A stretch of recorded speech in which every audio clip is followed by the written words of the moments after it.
It is the most important week of the year. I know. So we watched Sophie, A Murder in West Cork on Netflix.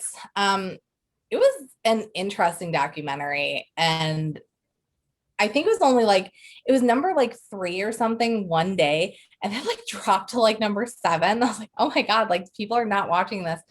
Um, but it was this woman who's brutally murdered, and it was the first murder in that area in living history, which means over 100 years. Yeah.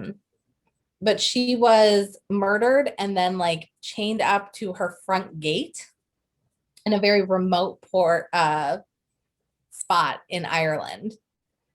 And so it's actually a wonder that they found her quickly. Yeah. But She's from Paris or yes, somewhere like France.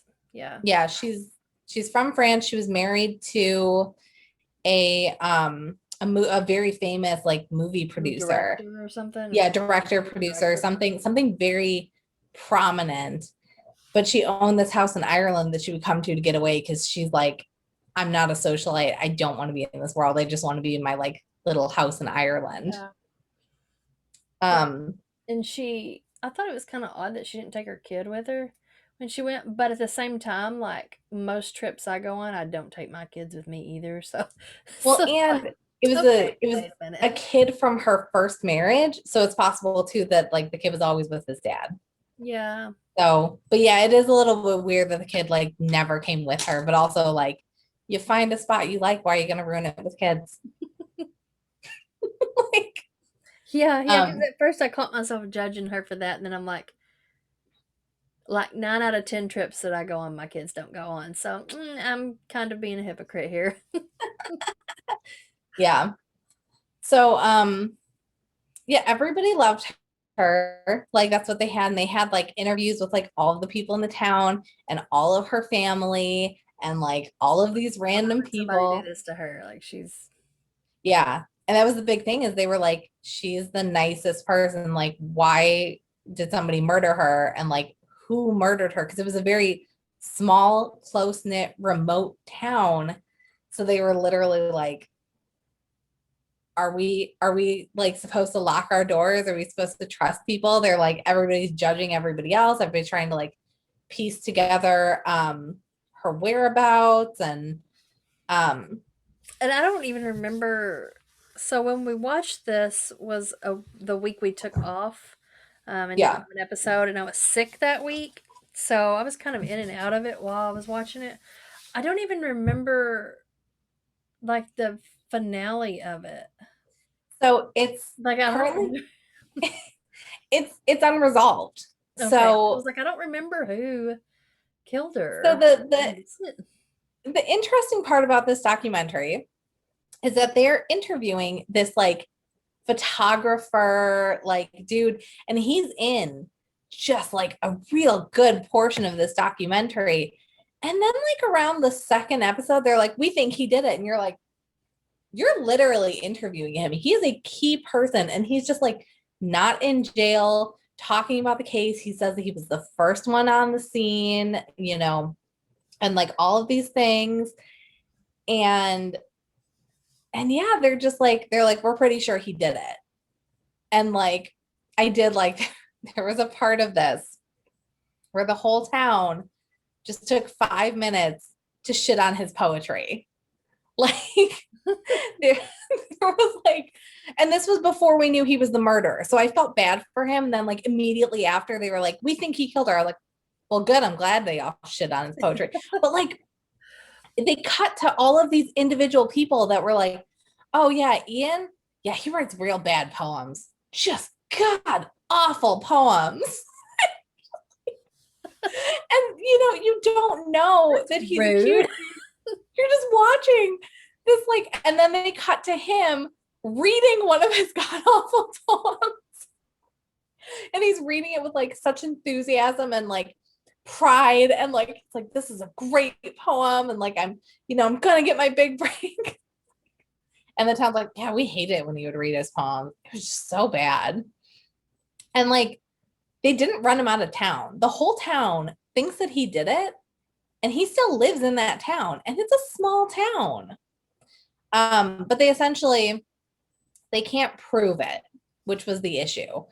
Um, they there was one woman who said that she saw him, but she refused to come forward because she was having an affair, so she wasn't supposed to be where she was when she saw him. So she was like, I don't want to come forward. And it's like, a woman is literally dead. Yeah, like I would And just you're worried about like your husband finding out that you're a cheating whore. Like, really? And then she ended up like even recanting her statement because she did come forward and she like confessed, and they're like, well, you have to tell us who you're with. And she goes, no, I have to protect his identity. And it's like, again, a woman is dead, and it was like an unprovoked brutal murder. yeah. And I think she was also a shopkeeper who, there it is, there's like something over my eye, there we go. There was a shopkeeper who was like, yeah, oh yeah, it was her, because she said she saw somebody on the bridge, and then the next day she saw him out in front of her shop, and she stopped the cops, and she was like, that's the man, that's the man. So but he said that he didn't do it. And then you also find out later in the documentary he beats his wife. Yeah, so you find out in this too, because you're kind of like, okay, yeah, it's all speculative like stuff and whatever. And then as the documentary goes on, you find out that he beats his wife frequently. People are scared of him. He was burning a mattress the night of Sophie's murder. And just all of these things that don't add up. But again, it's all speculation. Nobody could prove it. They ended up saying that they weren't going to go forward and prosecute.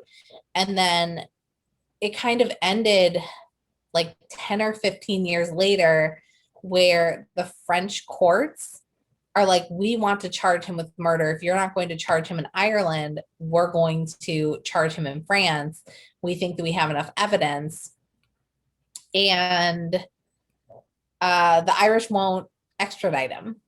Yeah. So, which is another weird thing. Like, how her mom like was so much more debilitated by the time that this yeah, documentary was made from the time that she got murdered. Like you could tell such a huge difference in her mental state between them. yeah, And that was sad. I felt bad for her mom because it was like I guess maybe she has Alzheimer's or something, but it's just like she just was clueless. yeah. It was just I think at one point she even asked, she was like, "Oh, where's Sophie?" And like the husband had to be like, "Sophie died." Like, and that's yeah, just, it's so hard. And they had like her aunts doing it, and then they had a part two where they said that she had asked a bunch of people to come with her that weekend. So like she just like had a feeling that something was going to, oh, I remember something else cool from it. Um, but she had asked a bunch of people to like come with her, and everybody was like, oh, I'm busy, I can't take off, no, I can't do it, I can't do it. So she went by herself. And then on a paranormal part, I don't know if you remember this, she went to this like decrepit like rock formation, and there's a legend there that if you see this woman in white while you're there, you are going to die within 24 hours. Like, it's a literal I don't like, remember that part. That's crazy. yeah. So there was this legend, and she had friends there that she had told about this. She's like, yeah, I saw this woman, I went up there was nobody there, it was super weird. They didn't know it, and then when they found out, because they were like foreign, so they lived there, but they were foreign nationals. A lot of the people that lived there were foreign nationals. um and all of the people that like lived in the area, they were like, no, like, if somebody says that they see that woman, you can't let them leave. Like, you literally cannot let them leave your house, because it's real. They will die within 24 hours. And so like those people, her friends, felt like super guilty and responsible, because No. yeah, well, they didn't know, but yeah, they were like, had we known, we never would have let her leave. Yeah. But she did. She left. And they showed too that nobody was in her house, or like they think that what happened was like she went out of her house and then somebody like ambushed her because like nothing in the house was disturbed. And even her son, when he went back, he was like, I went in there and like the glasses that she used were still in the dish rack, and her keys were still in the door, and like all of this stuff where you're just like, God, that's so weird. Yeah. And they kept the house, and he still goes there, which would be hard for me. The house is actually the house that is behind Lindsey right now, and if she moves to either side, you can actually see the fence where there you go, that is the fence where they found her, just like tied up to this fence post, beaten in with a rock, like just, and it's so remote, like even if she screamed, nobody would have heard her. Like the Like if closest neighbor she is that house saw in the that back corner. woman at the paranormal situation, like how do other people die that have died after seeing that? I didn't look it up, but I don't know. I assume that it's all just like it's just one of those premonition type things. Like it happens. Like you could get hit by a bus, could fall off a cliff, could get murdered by a stranger, could have a heart attack, like you just die. And I've heard that with other things too, where like if you see this certain thing, like this will happen. It's corroborated by a bunch of people. But what made me actually believe this one, because a lot of that it's like, okay, well, that might be superstitious, like you're, inviting fate, like um you heard that if you do this, then this will happen. So then you're looking for it. But she didn't know about that because she told her friends where it was just like a weird thing to happen, and her friends didn't know about it. And it wasn't until after she died, and like 2 weeks after she died, that that came out that like this was an urban legend that like happens to people. Yeah. And Now the I'm gonna do more closest, research on that. yeah, and the closest police force was like 6 hours away. So like somebody found her dead, and they had to drive super far. That the photographer was the first one on scene. And that was another thing, is when they were questioning him, um, some things he knew that they didn't release to the public. And he was like trying to backtrack, and he's like, oh, I just, figured. And I've looked into this stuff before, and I like Sophie. We were going to work together on a book, and Sophie seemed like a blast, honestly. She was currently looking into making a documentary on bodily fluids, like blood, breast milk, semen. Like she wanted to make a documentary on it. And so she was like meeting with this Ian guy to like talk about photography and stuff. And they said that like he was an oddball, and he, was following her around, and he was also married, and his wife stuck by him. And even after like he kept beating her and stuff, like she still stuck by him. It was so sad. And I think even now, and they had a tenant too, who I think like also stuck by him. Just super weird. Oh, But it was interesting. Um, it was a little bit slow, a little bit boring, but like if you do like true crime and like weird true crime, like this is definitely like a weird one.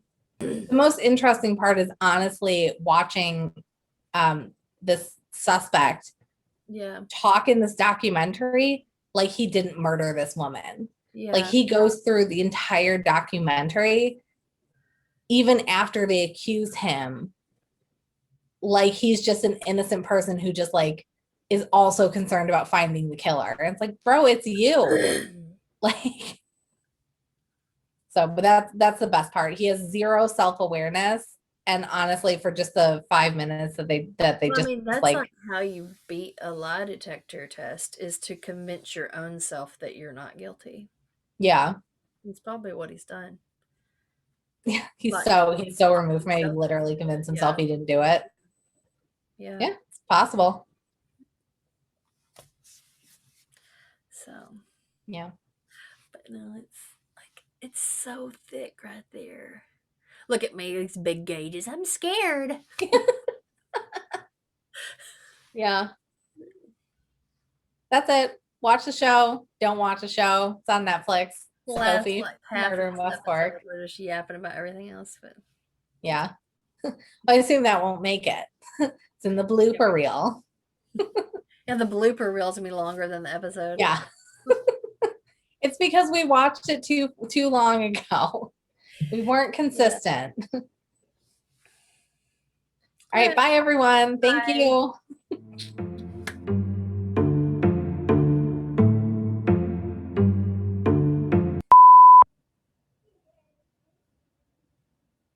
So you have to do the talking for this.